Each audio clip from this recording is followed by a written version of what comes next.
peace negotiations had clearly broken down. They each returned to their own armies and reported that since words had failed, they must settle the matter with swords instead, and leave the fortunes of battle in the lap of the gods. When they returned to camp, both generals ordered their soldiers to prepare for battle and stiffen their sinews for the final struggle. For if they won, and the luck was with them, they would be victors not just for a day, but forever after. Next day, before night fell, they would know whether Rome or Carthage would make laws for all the nations. The reward for victory was not just Italy or Africa, but all the world. But for those that lost the battle, the risk equaled the reward. For the Romans, there would be no quick escape route home, here in an unfamiliar foreign land. For Carthage, with their last hope gone, immediate destruction loomed close at hand. And so, next day, they reached the moment of decision.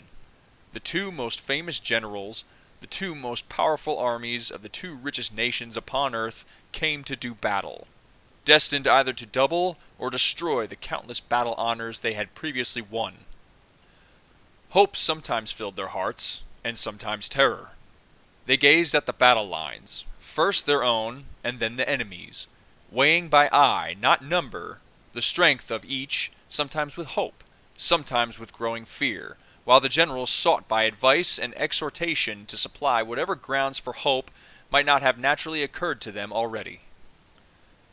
Hannibal reminded them of all they had achieved in Italy over those 16 years, all the Roman generals they had slain, all the armies they had destroyed, and as he came to individual soldiers, heroes of a particular battle, he would remind them of the honors each had won.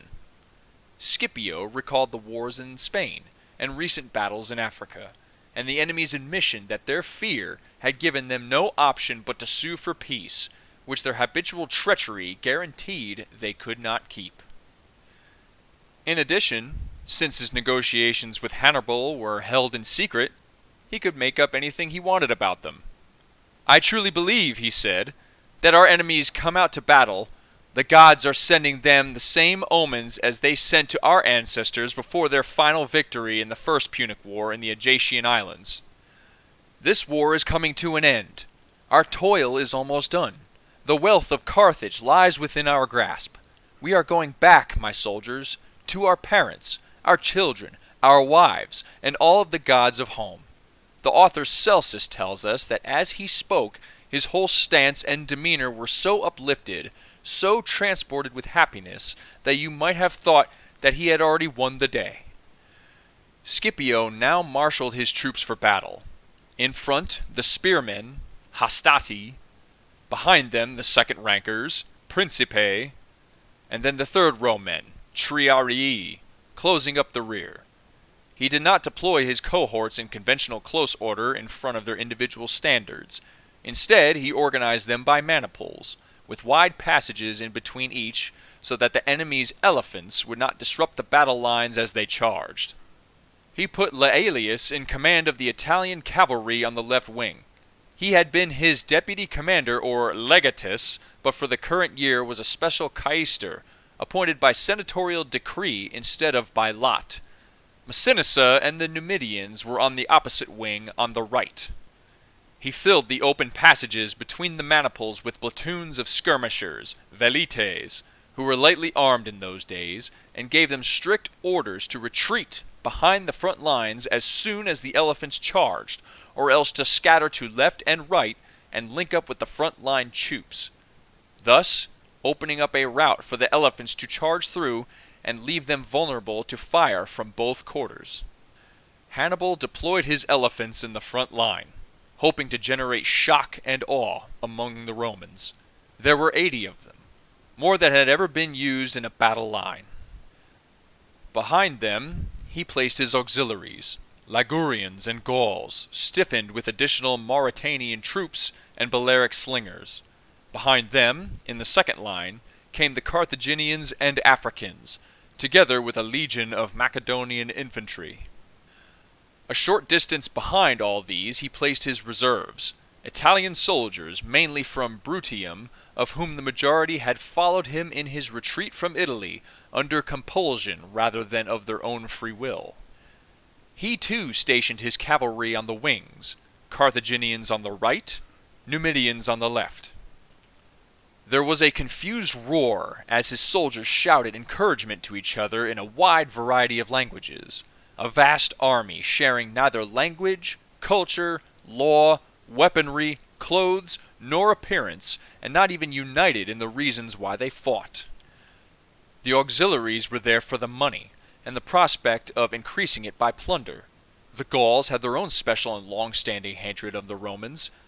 The Ligurians were drawn down from their savage mountain ranges by the hope of victory and the hope of new lands among the rich plains of northern Italy.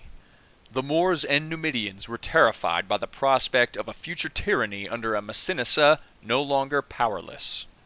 As for his Carthaginians, Hannibal reminded them of their city walls, the gods of their homes, the tombs of their ancestors, their parents and children and wives all cowering in terror.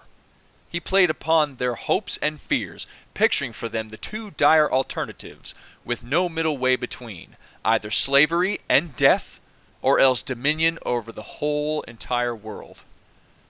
While he was still speaking to his Carthaginians and the various tribal leaders addressing their troops, mainly through interpreters because of their mixed nationalities, from the Roman line the horns and trumpets blared, raising such a din that the elephants panicked and charged their own lines, especially on the left wing where the Moors and Numidians were stationed.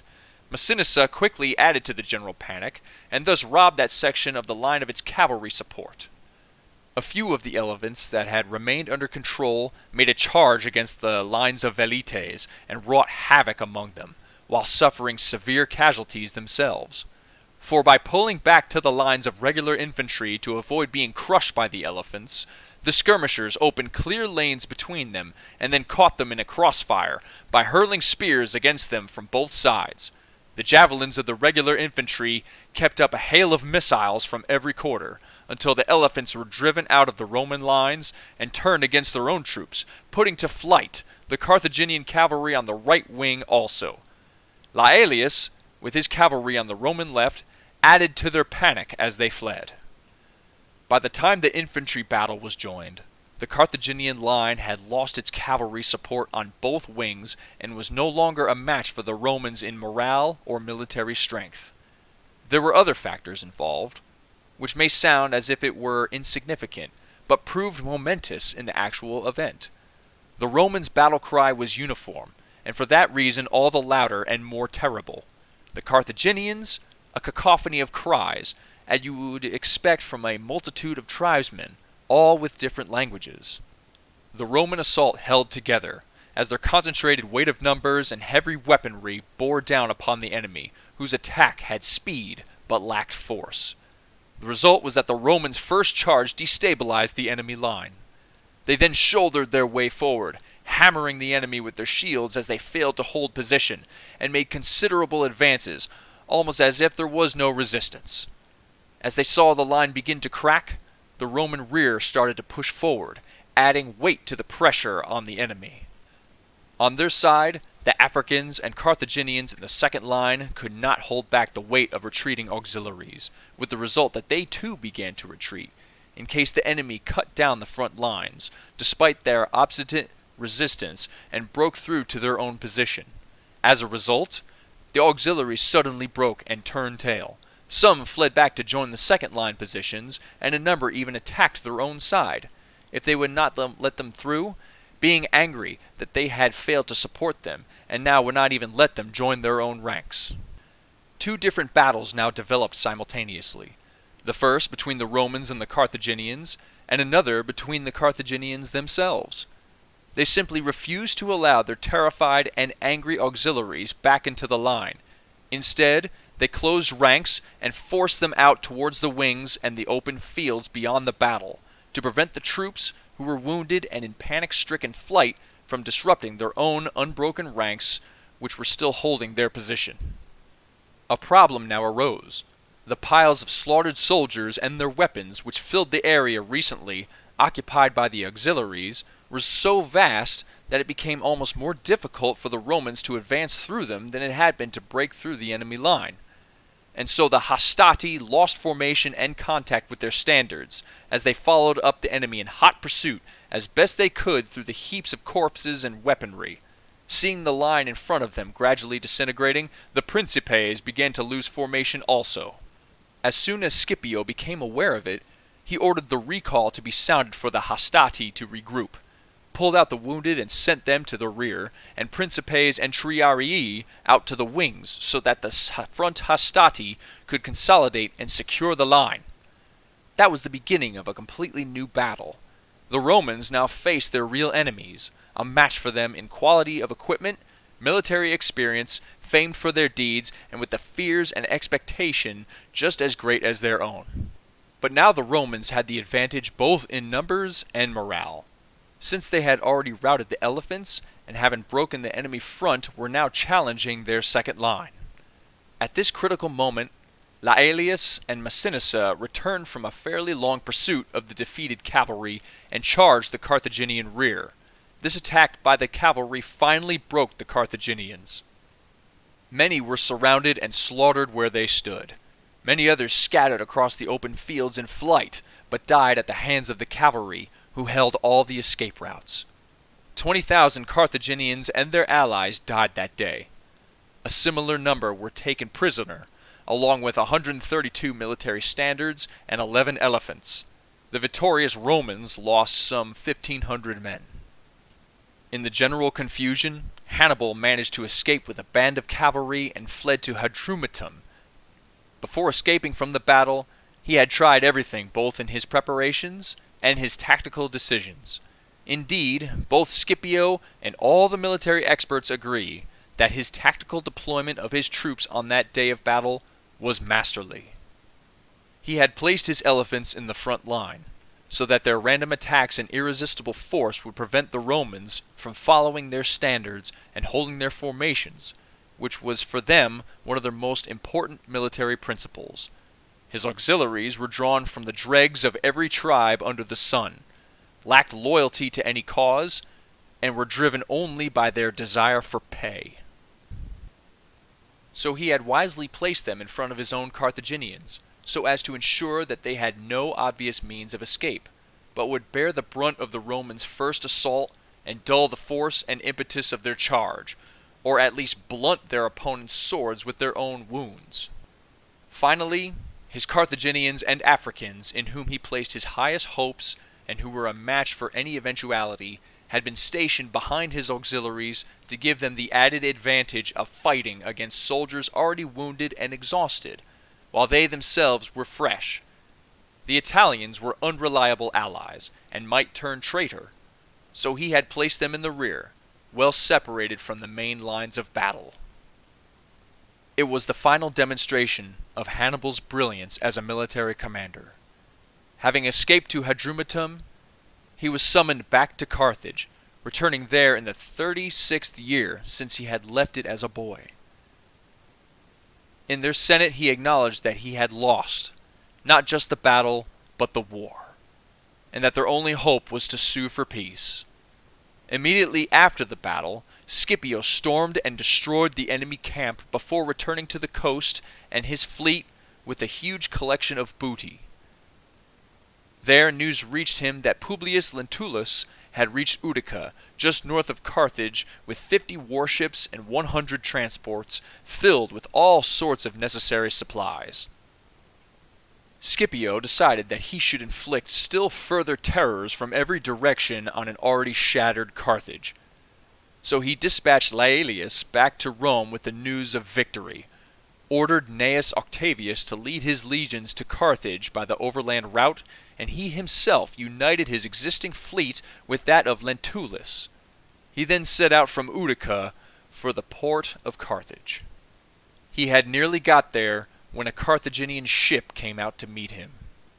Bedecked with the symbols of surrender, woolen fillets and olive branches, on board were 10 ambassadors, leading citizens, sent to beg for peace at Hannibal's suggestion. They approached the stern of Scipio's flagship.